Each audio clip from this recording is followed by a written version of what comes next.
If you've been following along, you'll remember in the last video, we took a stock Surron X and gave it the Shock Bike's power treatment.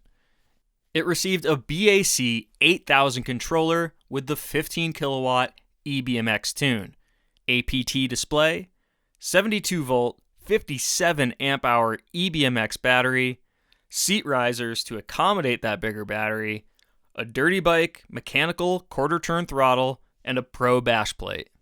Now that we've thrown all of that power and weight at the bike, it's now time to address the other components on the bike. So we went back to our friends at Elite Motorsports with the next batch of parts from Shock Bikes in hand.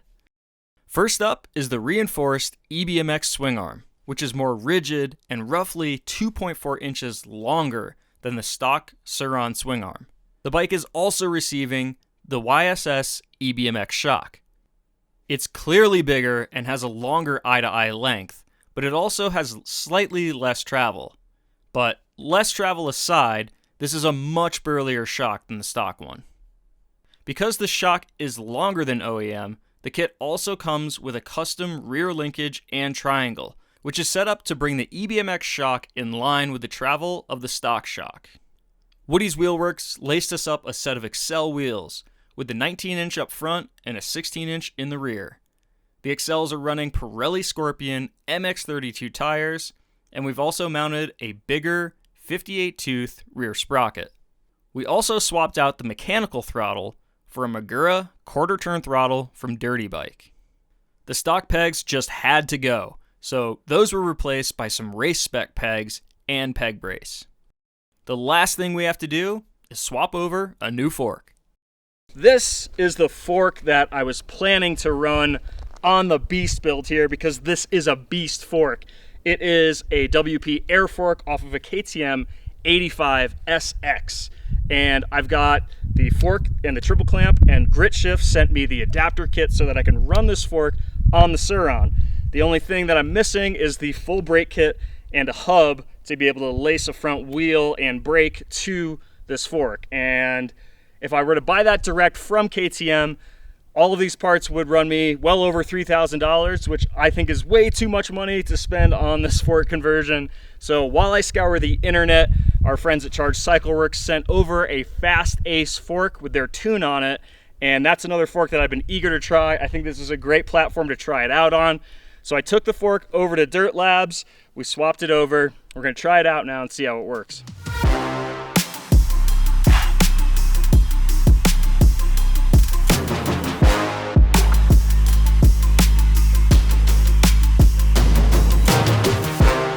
Before we start riding, if you're interested in any of these parts that I mentioned and you want a discount, I'll put links in the description where you can research and save some money. I just want to take a second and just admire how awesome this bike looks. It's starting to look like a real dirt bike. All right, so start procedure is the same. Turn the key, hold down the power button. Display fires up. And then you select your map. Start out in 3 here.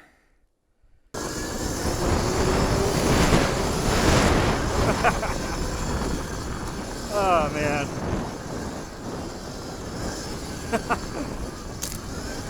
This thing's fun. Immediately this bike feels so much more planted.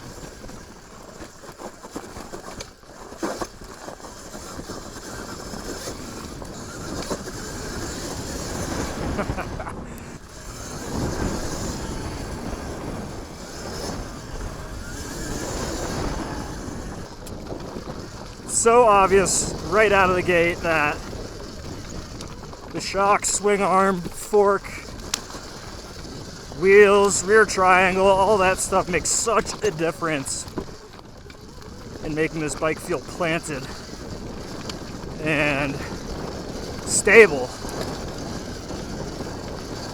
Feels like it's soaking up so much more, whereas I feel like I'm usually getting deflected on this stuff on a stock Surron. Yeah, it's heavier, but now it's got suspension that can back all that weight up. The power on this bike just feels more manageable now too. I know a lot of that has to do with these wheels.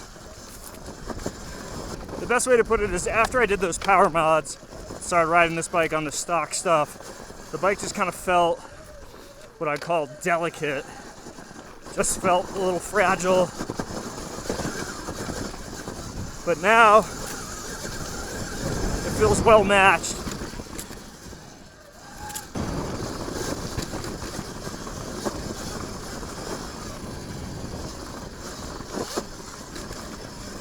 So it takes a while to tune the suspension in, that's for sure. Especially now that I've got all these different settings, but sag is set, and right out of the gate, the stuff is actually feeling really good.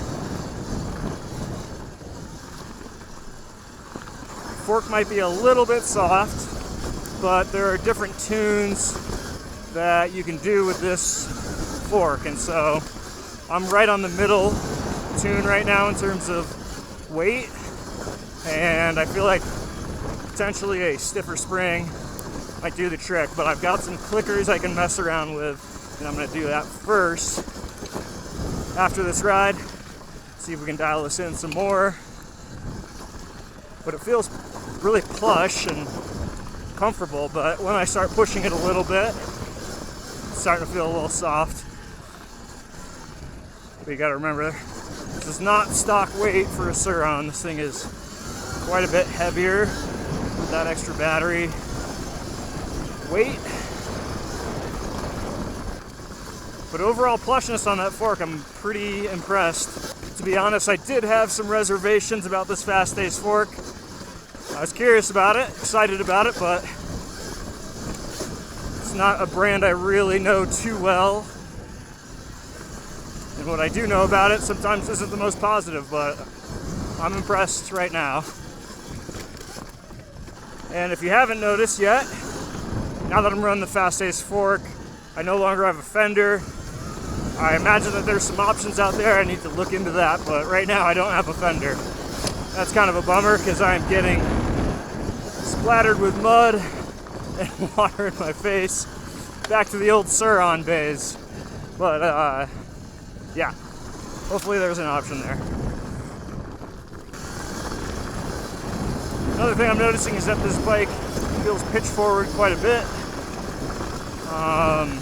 I was warned about this in regards to the seat riser kit, and I am running the seat riser kit not for personal preference. I'm running it kind of out of necessity because we're running this monster 72 volt 57 amp hour battery, and that requires you raise the seat so the bike can accommodate the bigger battery.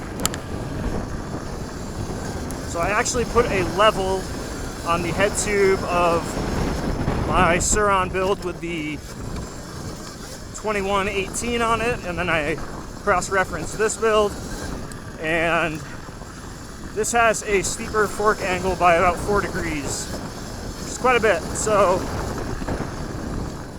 one reason I wanted to start out on the 1916 combo was to try this wheel size a little bit on this build.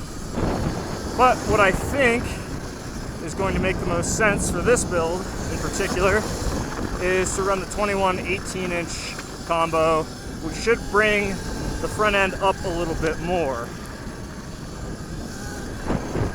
And you do have to pay attention to that because this swing arm and shock combo does raise the rear of the bike a little bit, so you need to compensate for that a little bit. And I think the preference from EBMX and shock bikes is to run a 2118. I always like running that wheel set just in general, so I think we're going to try that next and see if that solves anything. Another thing that you may notice is that I have not done the mandatory updates to this bike yet.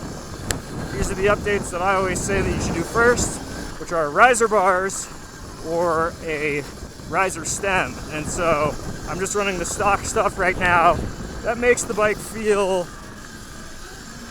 like you're punched over the front of it, even if you're just on the stock bike. So that should improve the feel of the bike a little bit, but I still think we need to actually raise the front of the bike some.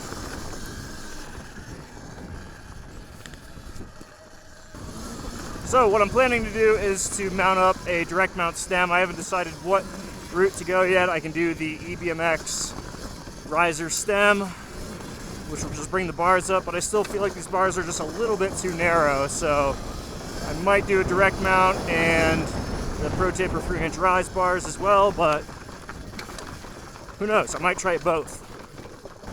Yeah, we'll start there, we'll go out for a ride after I'm running the new bars, see how that feels, but I think the next option beyond that is to swap over my 2118 onto this bike and see what that feels like. Because it's got the power for it, that's for sure.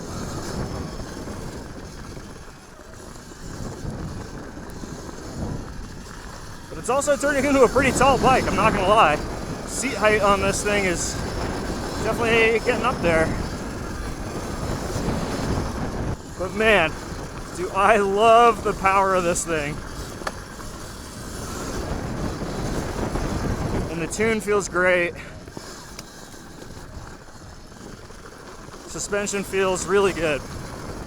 Like I said, I need to stiffen this fork up some and try that out a little bit, but I am impressed with the fork. I'm impressed with the shock. I've ridden the YSS shock before, but I have not tried the swing arm. But the combo is pretty impressive. Just not feeling that kind of typical flex that you feel on the stock swing arm. But yeah, this shock is just so much burlier. Just feel like the rear end is a lot more planted now. I ran into a mountain lion up here, and quite a big one earlier this year on my 300 two-stroke.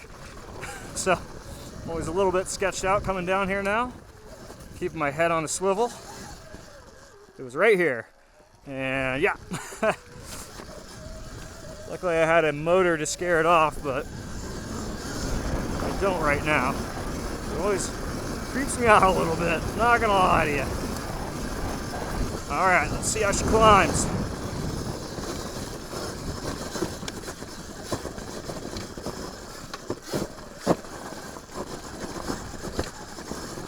Throttle response on this is really great. It doesn't light up really easily. It feels like it's really tractable.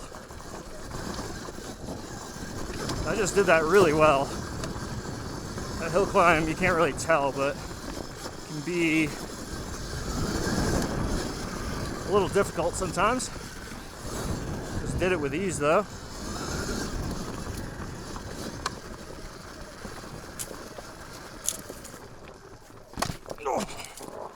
Man,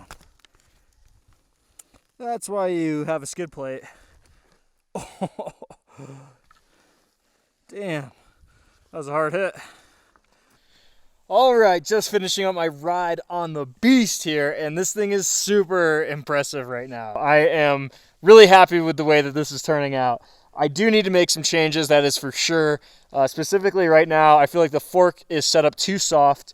I'm going to hopefully fix all that with clickers, and hopefully it doesn't have to be any internal changes, but it actually feels really plush, and the valving feels really nice on it, but it's just set up too soft. I'm going all the way through the travel and bottoming out on some of those harder hits, so that thing needs to be stiffened up some. And flip side on the shock feels a bit too stiff, so basically the bike just feels a little bit out of balance, but hopefully some clicker changes will help both of those departments. It's not terrible, but just a little out of whack right now, but to be expected. That stuff just takes a little time to dial in.